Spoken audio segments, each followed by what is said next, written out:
Hi, this is Andrea Kane, and I'm here with HIT 292 Healthcare Reimbursement. We are on week 11, and this is going to be a very challenging week because we are covering an enormous amount of material. We are covering all about prospective payment systems. Chapter 6 focuses on inpatient facilities, and that includes inpatient rehab facilities.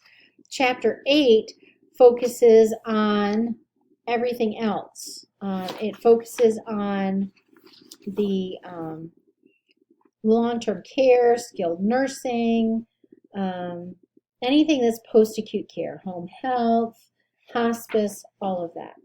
So we're going to start out, you're going to have 5 videos this week, which is week 11. This will be video number 1, where we're looking at PPS for inpatient facilities, and that includes rehab as well.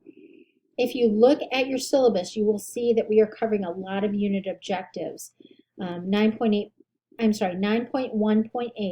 9.1.14, 9.4.1, all the way through 9.4.11, 9.5.1 through 9.5.5, and 9.6.1 through 9.6.3. So go back to your syllabus, which includes your course guide, if you're wondering what objectives that we're specifically going to be covering this week. You'll have a discussion, an assignment, and 2 quizzes, and we'll be covering all this material. So as we get into here, we are talking about the system for inpatients. We're going to talk about the different types of Medicare and Medicaid prospective payment systems, the concept of prospective payment, common models and policies, not leases, but policies of payment for inpatient Medicare, Medicaid, PPS. We're going to talk about the elements of inpatient PPS, briefly cover MSDRG assignment. I'm sure you've had classes with Shelley Grant where you've gone over this, but we'll just cover it briefly. We'll talk about severity of illness adjustment of MSDRGs, provisions of the IPPS, and then do some calculations of inpatient prospective payment system, looking at how do you do that. So, okay, if you are looking at your book, chapter 6, sorry, can't speak today, chapter 6 starts on page 111. And it's going to go through here, and it's going to talk about how PPS was developed, used, and is maintained by CMS. And the first thing that we want to talk about when we talk about CMS is the Federal Register. You need to know that the Federal Register is where notice of proposed rulemaking occurs, the proposed rule is published, and the final rule is published. And that happens every year for the PPS systems. Every year, CMS puts in the proposed rule as well as the final rule into the Federal Register, and that's where you go to see it so that you know what has changed. And they talk about what the rate year will be, what the fiscal year will be. So moving on to payment rate updates. These are adjusted annually for differences in local markets, basically your geographic areas, because costs and price are different based on the area that you're in. And these differences affect the cost that the providers have to pay to provide their services to patients.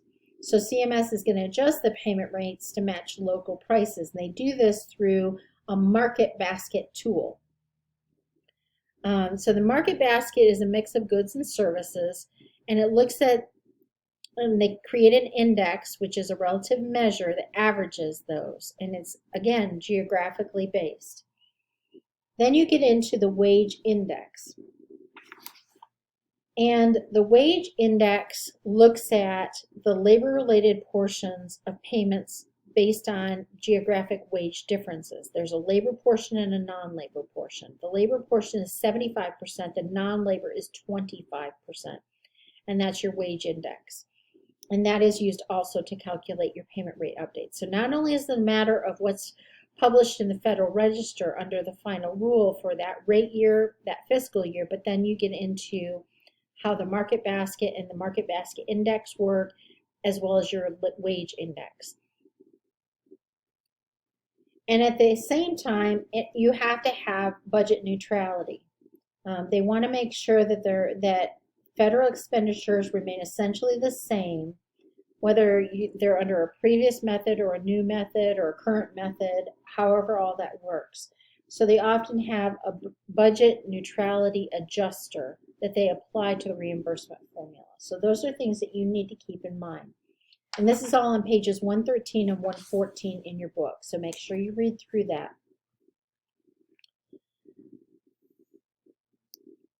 Medicare certified providers are required to submit an annual cost report to their assigned Medicare Administrative Contractor, or MAC. This cost report collects information about the institution's providers to make proper determination of amounts payable under the provisions in various PPS systems. The types of providers that have to submit cost reports include hospitals, skilled nursing facilities, renal or kidney facilities, hospice organizations, home health agencies, health clinics, including rural health clinics, community mental health centers, and federally qualified health centers. Those are all required to produce an annual Medicare cost report. As of right now, physicians and ambulatory surgery centers are not required to submit cost reports. In those cost reports, providers submit a variety of information, including facility characteristics, utilization data, cost and charges by cost center, Medicare settlement data, and financial statement data. The cost reports are due to the MAC, because remember, you submit them to the MAC, within 5 months of the end of the facility's fiscal year and have to be compiled using an approved software vendor. So Medicare, CMS has these approved vendors, and that's what you have to use to submit the information. Then the cost report data is maintained in Medicare's Health Provider Cost Reporting System, HCRIS. And then the data is available for download. It can be used for research, but there are limitations on the data, just so you're aware.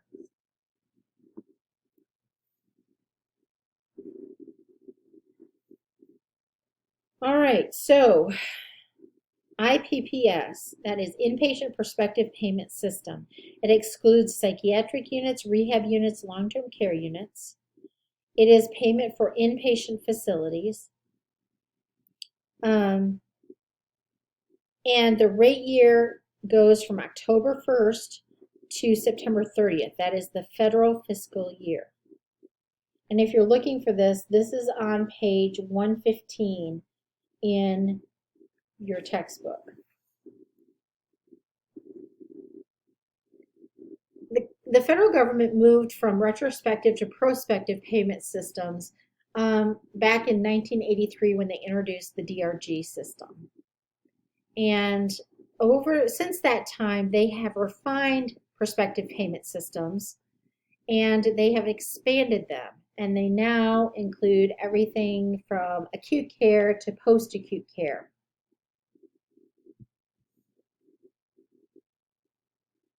Prior to prospective payment, everything was cost-based. And so whatever it cost or whatever was charged, that's what CMS paid. And as a result, healthcare costs just spiraled. This is a visual for reasonable cost.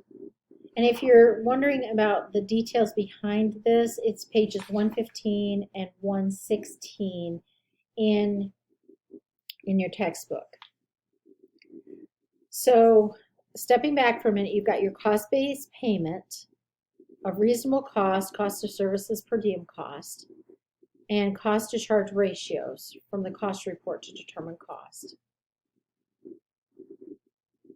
You have your charge times your CCR, and that equals your payment. And so they give you that down here. So charge, cost to charge ratio. The CCR is cost to charge ratio. Make sure you know that, cost to charge ratio. So the charge times that equaled the payment.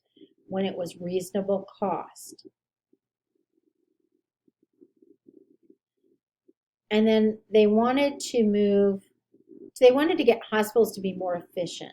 They didn't want them to just say, oh, we'll do everything under the sun, we'll bill for it, and we'll get paid. They wanted hospitals to be more careful and really just treat what the patient needed at that time. And so PPS was introduced to try and do that. With PPS, the payment rates are fixed and established in advance. They're for that effective period of time. They're not determined by the hospital's past or current actual costs. It is considered payment in full, and the hospital is the one who has to balance the profit or loss. And the theory behind that was that that would create an incentive for cost control. So their thought was, if you treat a heart attack patient in your hospital and the hospital across town treats a heart attack patient, you both get paid the exact same amount of money for that heart attack patient, regardless of how long you keep them or how much you do to them. They had a fixed rate for that, and that was the DRG system. But they then had to go back and realize that what impacted that patient was how many other comorbid or complicating conditions they had. And that became the CCs and MCCs that we see currently. But back in the beginning, their goal was to say, if Hospital A can treat a patient with a heart attack and get them home in 3 days, they might be able to make a profit off what we pay them. But if Hospital B has a heart attack patient and they keep them for 5 days, they may have a little bit of a loss there. And maybe they need to figure out why they have a loss, why the patient stayed longer, and what do they need to do better in terms of the care for the patient to be more efficient, effective, and timely. In 1982, what started all this off was the TEFRA Act, Tax Equity and Fiscal Responsibility Act. So TEFRA, you need to know that one, from 1982. That's what started off PPS, and it started in inpatient facilities. It allowed most of the other ones that weren't acute care to continue on a cost-based payment for a while. But that has since gone away. But when they first implemented PPS in 1983, after TEFRA in 1982, inpatient acute care was the only one that was affected. Everybody else could still go cost-based, but that has since changed. And again, I brought up about DRGs, diagnosis-related groups. That's when they came into being. And this is on page 117. Well, it starts really on page 116 in your textbook and goes into page 117. And actually into 118, 119, 120, 121, 122, and so forth. All right, so when you're talking about a DRG, the first thing you want to know is what's the relative weight.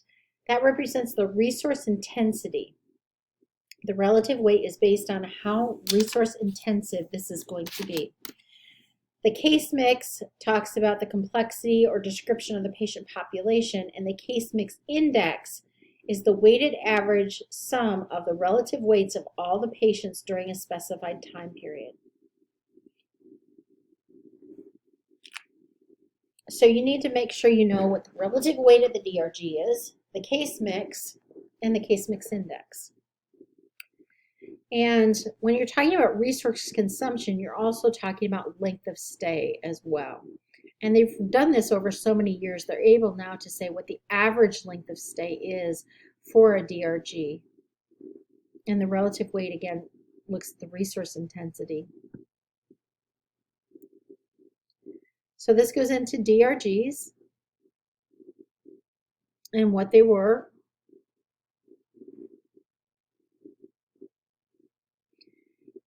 And again, a complex case mix in DRG terms does not imply that the hospital treats patients having a higher risk of mortality, greater treatment difficulty, poor prognosis, or need for intervention. Not necessarily. But I would argue that because most hospitals that have a higher DRG, CMI, a higher CMI, they usually do. They usually do a higher proportion of surgeries. They usually have sicker patients and those types of things that are consuming more resources. DRG criteria just goes through, talks about what DRGs are supposed to be and how they're working out. They consider age and race, age and sex sometimes. They definitely include discharge status. They don't include race. Sorry about that.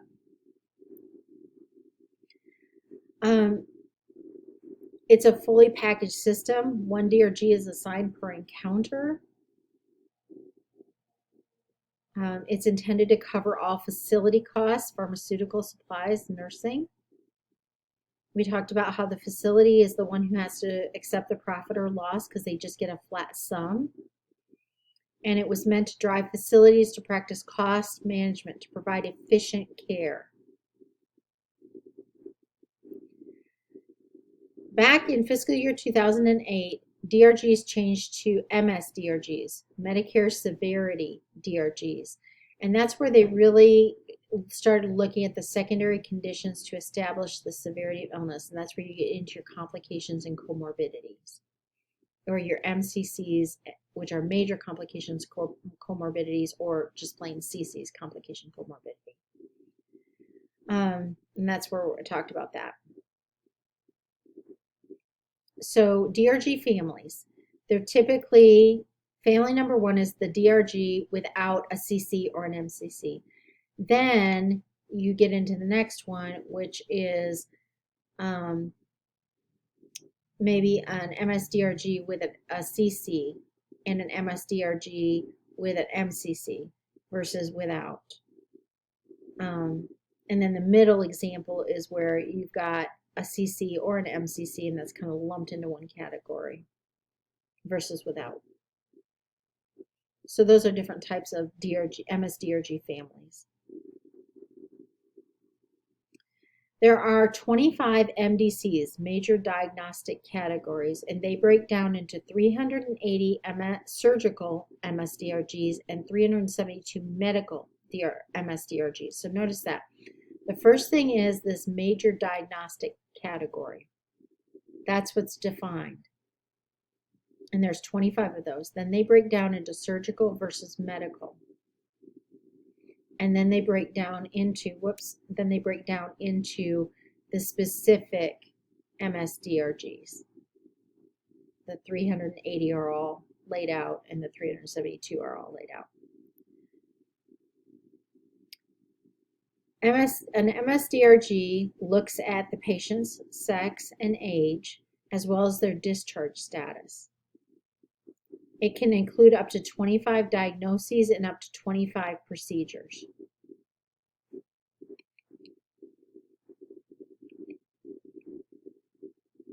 And again, this is all in your book.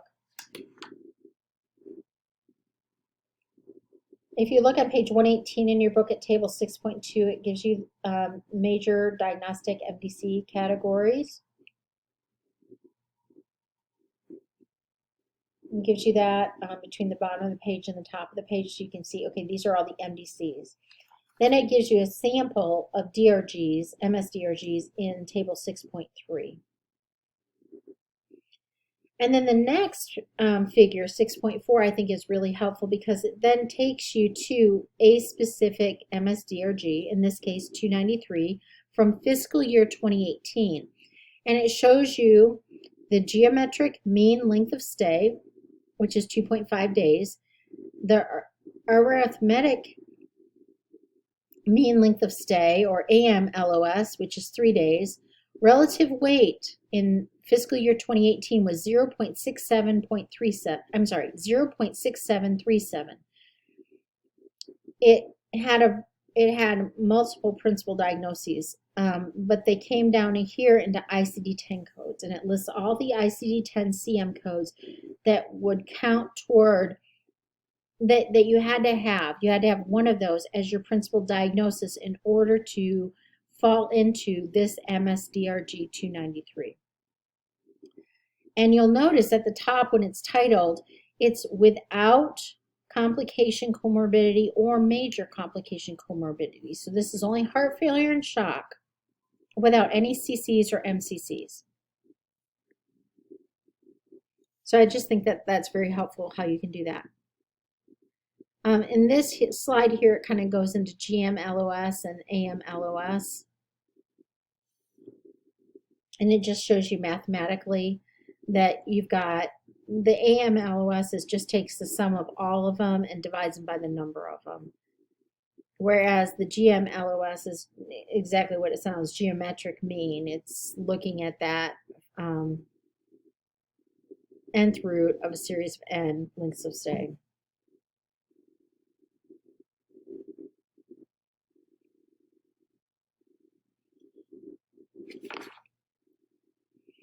And the example they give, the reason why they have the GM-LOS is that it's less influenced by the outliers. So when you do AM-LOS, you're taking all lengths of stay. So if you have some where the patient, if something happened and the patient was there for 14 days, that's included in that. Whereas the GM-LOS really, it doesn't use those outliers. It really uses the main middle that fall into that category. And so it's more realistic. Just saying.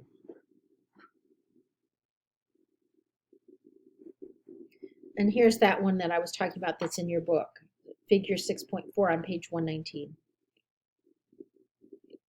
So you have to have one of these principal diagnoses to get into this MSDRG, and you cannot have any complication comorbidity or major complication comorbidity. So that's what would drive you into this DRG. So you have your these steps. You need to memorize these steps. I'm telling you right now, this is on your quiz, so memorize these steps. Pre-MDC assignment is the first step. Then you do your MDC assignment. Then you do surgical or medical, and then you refine from there. Please make sure you know these 4 steps and you know the order that they go into. Hint, hint, hint, hint, hint. All right, so pre-MDC assignment. Essentially, you're looking for, there are 15 MSDRGs for which the MDC of the principal diagnosis is not taken into consideration. And they're assigned based on procedure codes only. And so that's what it means by pre-MDC assignment. Does it fall into anything that's non-MDC? And so you can immediately take care of it that way if it doesn't fall into an MDC. If it does fall into an MDC, then you need to make an MDC determination. And that's where you look at the principal diagnosis. Now let me go back. Here's an example of a pancreas transplant. So a pancreas transplant is not going to fall into an MDC.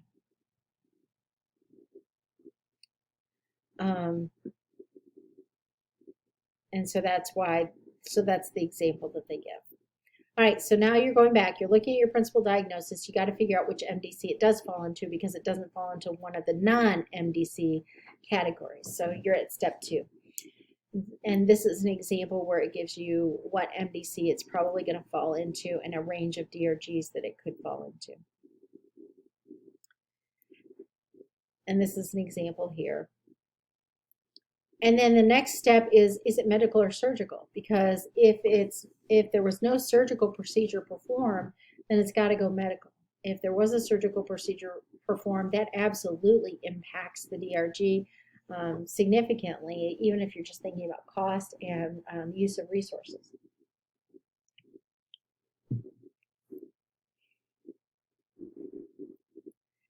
And so this gives you an example of that. And then refinement, making sure you've got the right one. Do you have a complication comorbidity? Do you have a major complication comorbidity? Because when you're refining it into the right MSDRG, it may be a different MSDRG based on that. Again, also, what was patient's sex? What was their discharge disposition? Sometimes whether they were discharged alive or expired will change the MSDRG, so you need to know that. Yeah, were they in a coma? Were they on a vent? All sorts of things. There are lots of common questions that you're going to want to ask that will move it to the right MSDRG. And this just gives you an example. And goes further. There are CC/MCC exclusion lists that you need to be aware of.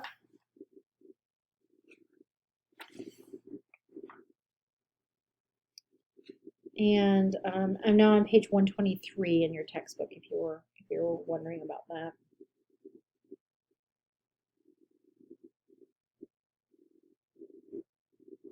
So you have to be aware of those. And there are times where it falls into invalid coding and data abstraction. If you end up in MSDRG 998 or 999, something is wrong. And you'll need to go back and work on that. They're essentially ungroupable when they end up there. So if you ever end up with 998 or 999, something is very wrong and you need to start all the way over.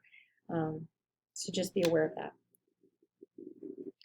So IPPS provisions. IPPS, remember that's inpatient acute care hospital settings. There's something called disproportionate share hospital status.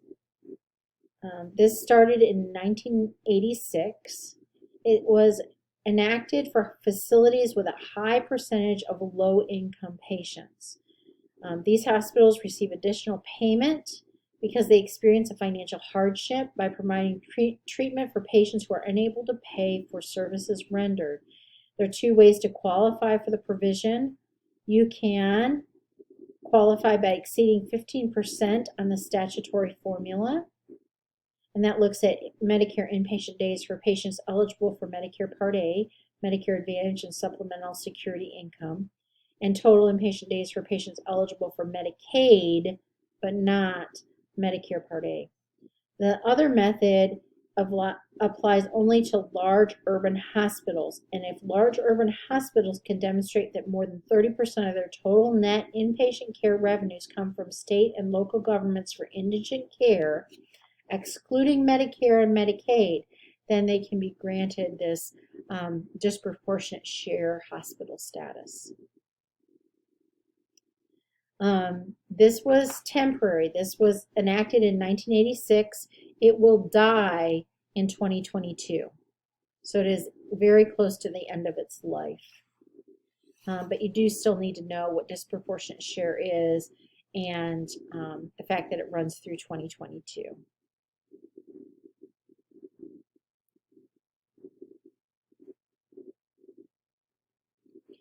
And what sunsetted DISH or DSH is, interestingly enough, the ACA.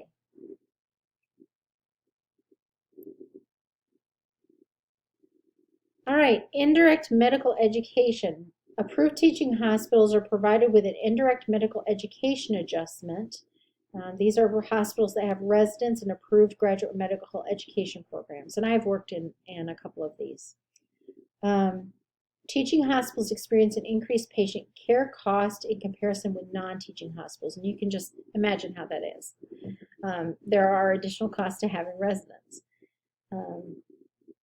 And Medicare provides IME hospitals with additional reimbursement to help offset the costs of running those programs.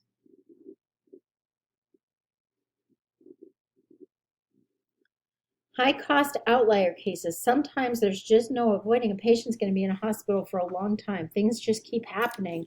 And so an outlier is outside the norm. So you have, let's say, I don't know, a normal patient stay, the average length of stay would be 5 days, and for whatever reason, 14 days later, the patient's still there. That's an outlier. It's going to be a high cost outlier case where the hospital's cost exceeds the threshold limit established for that fiscal year. And you can apply for and get an additional payment amount that's equal to 80% of the difference between the hospital's entire cost for the stay and the DRG payment plus threshold amount.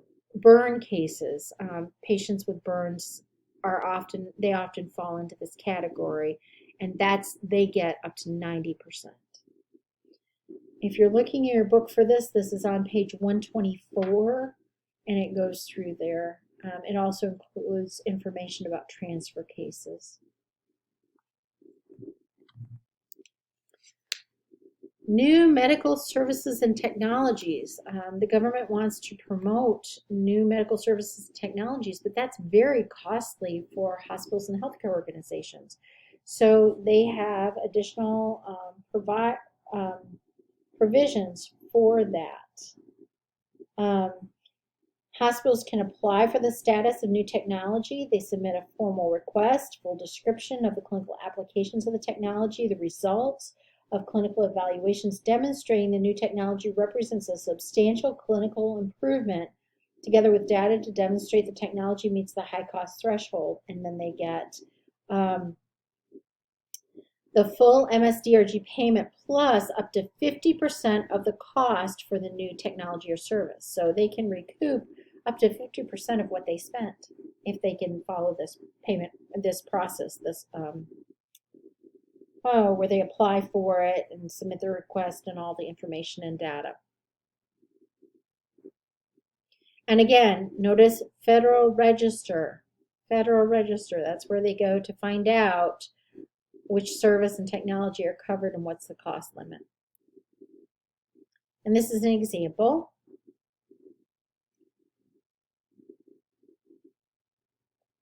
And there's an ICD-10 PCS code for the procedure of using Stellara.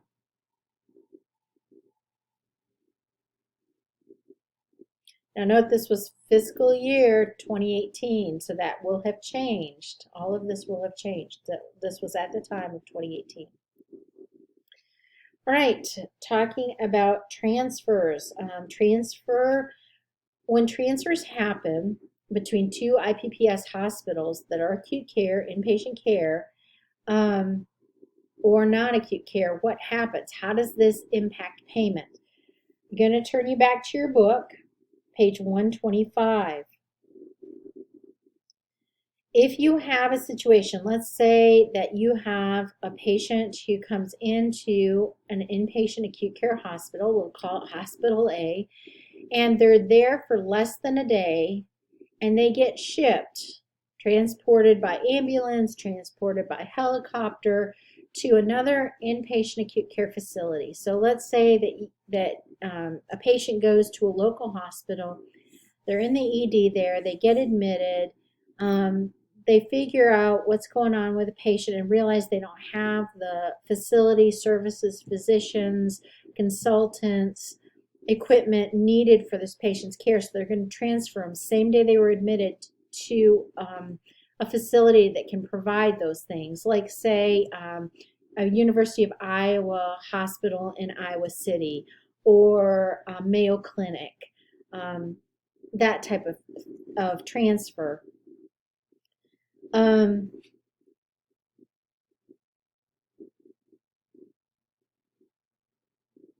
That payment is altered for the transferring hospital. So the one that sent the patient, that had the patient first and had them for less than a day, they're paid on a per diem rate methodology. So you need to make sure that you're familiar with that. You do still calculate an MSDRG based on what you know at the time, but you actually get reimbursed on a per diem rate. And same thing if you'd had a patient that came into an acute care IPPS hospital, and then they're admitted, and after a few hours they leave AMA, and then end up later in the day at another acute IPPS hospital. It's the same thing. The first one can bill based on their MSDRG that they come up with what they knew at the time, but they're paid on a per diem rate. The second hospital that actually provided the bulk of the patient's care is the one that gets to claim the full MSDRG payment. And then the second case it gives you is transfer from an inpatient acute care hospital to one that's excluded from IPPS for non-acute care. This is a type 2 transfer. The PPS payment is made to the transferring hospital, but the receiving hospital isn't paid based on its respective payment system. But there are some exceptions. Notice that it mentions the post-acute care transfer PACT policy, and that's toward the bottom on page 125 in the left-hand column. So make sure that you are familiar with that. And it goes through the facilities that are excluded from IPPS are inpatient rehab facilities or units, long-term care hospitals, psychiatric hospitals and units, children's hospitals, cancer hospitals. So make sure that you read pages 124 and 125, actually really. Yeah, really, if you start on page 123 at provisions of the inpatient prospective payment system, make sure you read that very carefully all the way through, and even beyond page 125, because now we're going to start talking about IPPS payment.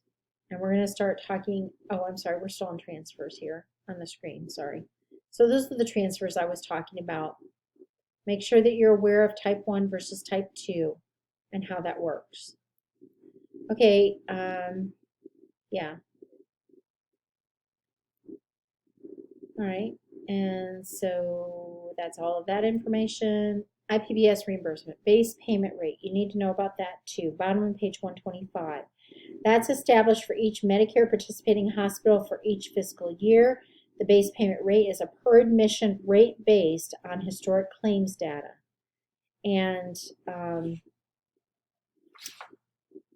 page 126 has figure 6.6 to it, and hopefully that will make some sort of convoluted sense.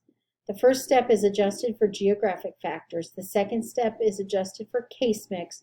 And then it's policy adjustments for hospitals that qualify. Then it's adjustment for transfers and other provisions if applicable. Please make sure you know those 4 steps and you know the order that they take place into. And please make sure you know these 2 formulas. They will be on your quiz. You'll be asked to recognize the correct one. So make sure that you are familiar with these. Make sure you know the meaning of case mix, wage rate, DSH status, and IME status. Make sure that you understand what each of these are. And then this just gives you an example going through of labor, non-labor. So it shows you here.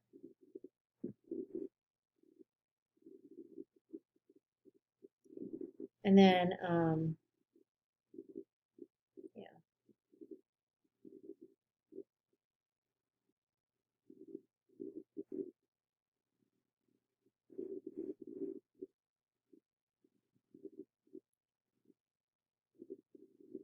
So notice the difference versus the people who did submit quality data versus those who didn't, versus meaningful use EHR user versus not.